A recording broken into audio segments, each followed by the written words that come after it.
What's up, everyone, and welcome back to Ryze Hoops. I am Simone Stanley, joined by Carter Wilson and Dustin Ware, and we are here to break down some December basketball. We had a couple of upsets, a lot of teams jumping into the power rankings, and a lot of teams moving up. But what did not change was the top four. Grayson at number one, McEachern, Alexander, and Sandy Creek following. Carter, how are you feeling coming off of this weekend, and what do you make of the December 11th edition of the Power Rankings? I think it'll be a little bit controversial as we start to move down them. I don't think there's any debate at the top. I think if you ask anybody, they're going to tell you that Grayson's the best team in the state. I mean, when they go 5 Division I players across the starting lineup, and they've played a lot of teams that are, the top teams in the state, and they haven't had particularly close games. Like they've been a lot of blowouts aside from the one game to Sandy Creek. Like they've been 10 plus points pretty much every game. So I don't think that there's really any argument to the top team in the state. I think the next three people may shuffle around one way or another, but I still think you have the next three right there. Alexander has some big wins. Sandy Creek hasn't played a ton of close games either. Like the one close game was the loss to Grayson that they probably should have won, in all fairness to them. So yeah, and then McEachern obviously very talented, and we'll figure out. They go to City of Palms next week, so we'll figure out exactly how good they are. They're playing a lot of good teams down there, so yeah, I think that the top four is pretty stable where it is. I just think people may have an opinion here or there that four maybe three or three maybe four, but I think those four teams are definitely the top four.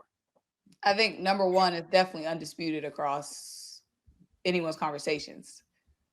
No doubt. I don't think anybody's going to think that anybody except for Grayson. I mean, when you've had the schedule that they've played and then, the results that they've had, you can't argue with it. Dustin, how are you feeling about 1 through 4 on the rankings? Like Carter said, 1 through 4 is pretty solidified. No argument. I think it's hard to have an argument against Grayson at the top. Extremely talented team, and really the same through 2 through 4 as well. McEachern is very talented. Alexander has a good mix of young and experienced talent. Sandy Creek is a well balanced team. So yeah, I think the top four is pretty solidified. So at number 5, we have a team that's taking a jump. Kell, defending state champions. They were number 7, had a rocky start to the beginning of the schedule. They got a big win this weekend over McEachern. They are moving up to number 5. It's funny because I talked to Chris McClavish before the game doing an interview, and he was very consistent with, we need to get some wins. We need to get some wins. No matter what what question I asked him, it always resulted in, but we need to get some wins. We need to get some wins. So they weren't happy with the way that they started the season, and were focusing on getting in the win column. And they did this weekend, and now they moved up to number 5. Yeah, a little bit of a rough start. I mean, they've played some good teams though. So I mean, you can't really complain about the strength of schedule there. And they had the best win of the weekend, going to Wheeler and winning a game there. CJ Brown he's had that like alpha mentality to him start of the year. Like nobody's gonna stop me. And he had like the vital moment, I guess, of the weekend. He had a huge dunk, and just kind of the whole place kind of lit up. And yeah, that was big time. So that win, I mean, it gives you the head-to-head over Wheeler. So that's the justification there. But they had the biggest win, and that I think justifies the jump. Yeah, no, absolutely. Kell's one of my favorite teams just because they're scrappy. I mean, they play hard. They really get after it.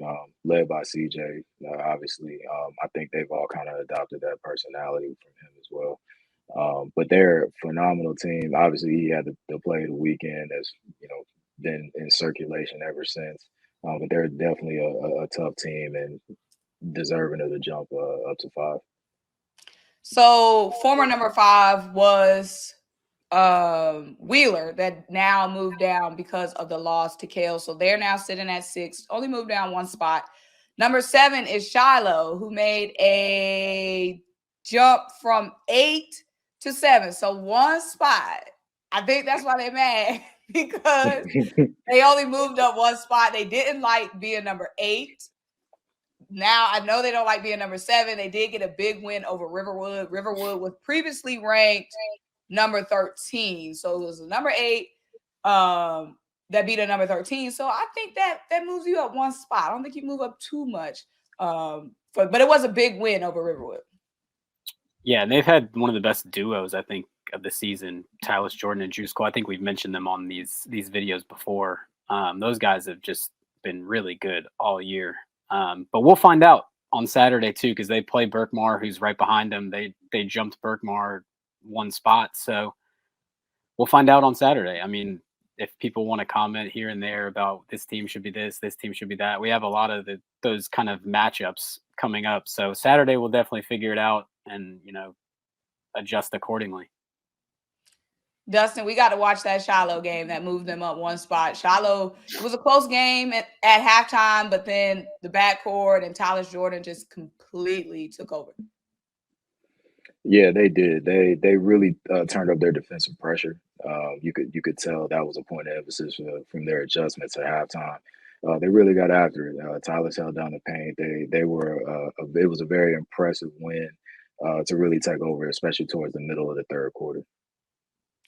Berkmar is number 8 on the rankings. They were number 6. They moved down to number 8. Carter, you want to do a little explaining?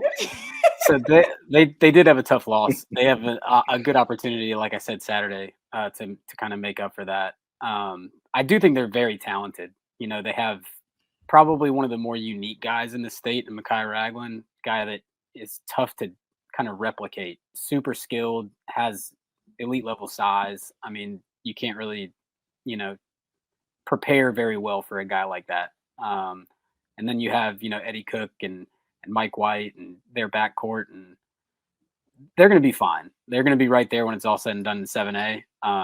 And like I said, Saturday, we're definitely going to find out something in that game between them and Shiloh. That's going to be a good game. Now, number 9, I don't know if y'all noticed, but number 9 had a lot to say about our rankings last time and this time. Pace Academy did not change. Basically everyone on the Pace Academy team posted our ranking on their story and was like, bet, okay, guess we have to show them again. Like, number 9, anybody on this list, like if you're top 15, like we believe you could be a state championship contender. So I don't see anything wrong with number 9, but we are motivating. And I will say that Sharman White will use anything that he can as bulletin board material. I've been around him a lot over the last, I don't even know how many years, and he will use it as motivation. So anything that gets, publicized or anything like that, he'll let his team know. And, if it lights a fire under them, then he's all for it. So I think that he kind of would appreciate it in a strange kind of way. Yeah. So yeah, I think that they'll definitely use it as motivation. I think anybody who's not number 1 is going to be upset with their position at this point. Dustin. Oh, sorry. Yeah, absolutely. No, they are. Pace is a good team, very well coached. They got some good young talent, some top big talent as well. They'll be right there in the end, and I don't expect them to stay at 9 for long. So number 10 and number 11 did not move. It's Newton and Mount Vernon. I really enjoyed watching this Newton team. They obviously lost 2 seniors last year that we've been covering for a long time, but Ted Neal, he's really exciting to watch. Jabez, they've been a really exciting team for me to watch. So it's good to see them continuing on with that seniority leaving. Yeah, I think they play the hardest out of pretty much any team that I've seen this year. Like they play with their hair on fire all over the court. So that makes up for a lot of shoes to fill. But Jabez Jenkins been good, like you said. Ted Neal's been good. Their guards, Tim Prather's been good for them, and Tay Jeffries was good in one of the other games that I saw. So, I mean, there's no shortage of talent there, and the way that they play, and they play hard. So I think they're definitely deserving of that spot. Yeah, definitely. Like Carter said, they play hard. They've given some good, talented players fits early already this season. And that defensive mentality is just going to carry them late into the year. So I expect them, another team, to continue to climb, be consistent. They'll be right there in the end for sure. A team that's new on the list, and this is not because they were commenting and bashing us. It's not. We let the what happens on the court talk. So a new number 12, a new team in the power rankings is McDonough. You got to check them out, Carter. I haven't seen them live yet, Mm-hmm. but I will, in the next week or two. McDonough's probably the most controversial team, I would say, over the last year and a half, 2 years in Atlanta. I don't know where the controversy comes from. People complaining that, hey, you guys don't play the best schedule, or whatever it is. But the fact is that they can play. They always play really hard. They have guys that can, make a difference. I think Nigel Thomas this year is going to be a guy that takes a big step. They have probably the toughest part of their schedule coming up, I would say. I know they have a tough one on Saturday, and then they play at Lemon Street Classic closer to Christmas. So they'll be a little bit more battle tested when we turn the new year, and we'll know more about exactly what McDonough has, and after their tougher part of their schedule going into region play. Yeah, What? like Carter said, like Carter said, they're getting, starting to make some waves, get a little more familiarity on the scene, and waiting to see more. But they've definitely done enough to earn their spot. I was going to say, one thing we know they have is a strong fan base, because they're between them and Pace, they have the most people, vouching for them in the comments. But it's been a big back and forth. People are like, hey, you don't play anybody or whatever it is. Over the last year and a half, 2 years, I mean, they've been a very good team. They've made state Final Fours and all that stuff, and it's a good team. I mean, I don't see where people can complain about them being in there. a team that moved down, Holy Innocents, the Bears. They were playing in the Double Trouble tournament this weekend. What has them moving down the list? They've played a tough schedule too. I mean, a lot of these teams, like you said, they've all played each other.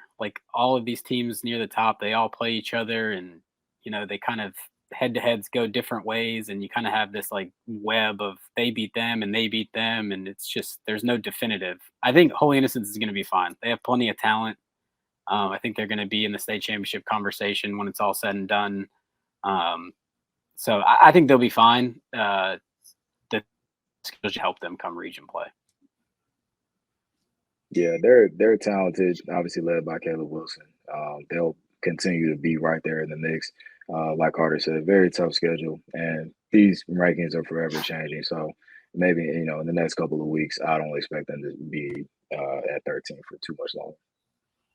A team that's new to the rankings, number 14, Woodward Academy. This is a team that played at Lake Point in the GBCA team camp. They look like a very exciting young team, so it's good to see them cracking the rankings. I think they have a lot of talented pieces. I mean, their backcourt's very good. They have shot makers. They have creators.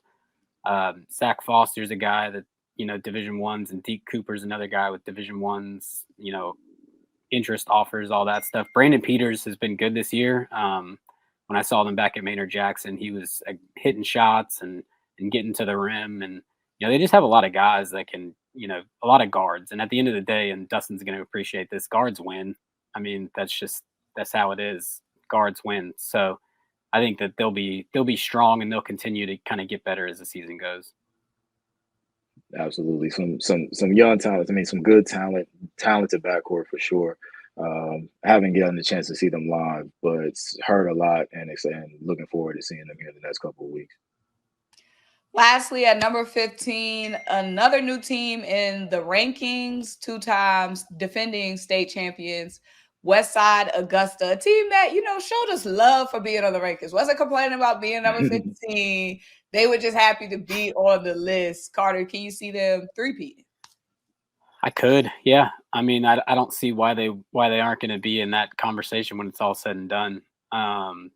A lot of people in the city, in Atlanta, will complain when a team from outside the city kind of creeps into these types of rankings. So I was expecting a little bit of pushback, hey, you guys included Westside. We didn't really get a ton of it. Now, Carter, you don't look at the story. You're just looking at the replies under the post. They posted on the story, and then they put a caption on it. So Few people were saying something. I mean, if you go look at their schedule and what they've done so far, like they've blown teams out. Like you're talking like 30, 40, 50-point wins. They brought in one of the best players out in Augusta, Levante Ivory, to add to what they already have. You know, like I've already touched on, they have a tough one on Saturday, so we'll kind of figure out exactly what they're about. They play McDonough Saturday, so you know, I have no problems putting them in here. They're undefeated. They're coming off state championships. Like they're battle tested. Like I don't know what else we can say about them. I mean, unless they just want to keep proving people wrong. But yeah, I mean, when you throw a team in that's from a different area, people will say, well, they don't play the same type of competition and this, that, and the other. But I mean, it's a very good team out in Augusta and have been for quite some time. Yeah, I agree. Consistency is key for me, and blowing teams out, going for a three-peat, that's plenty for me to have you in there. All right, y'all. That's another week of the Ryze Hoops Power Rankings. We're 2 weeks in. We're going to get more of a feel of these teams as the season goes on, but it's been so exciting so far. So make sure you are tapped in to Ryze Hoops for all of these updates on these games, players to watch, underrated players in the area, film breakdowns, interviews, everything you can want when it comes to high school basketball in the state of Georgia. I'm Simone Stanley. He is Carter Wilson, and that is Dustin Ware. Thank you guys so much.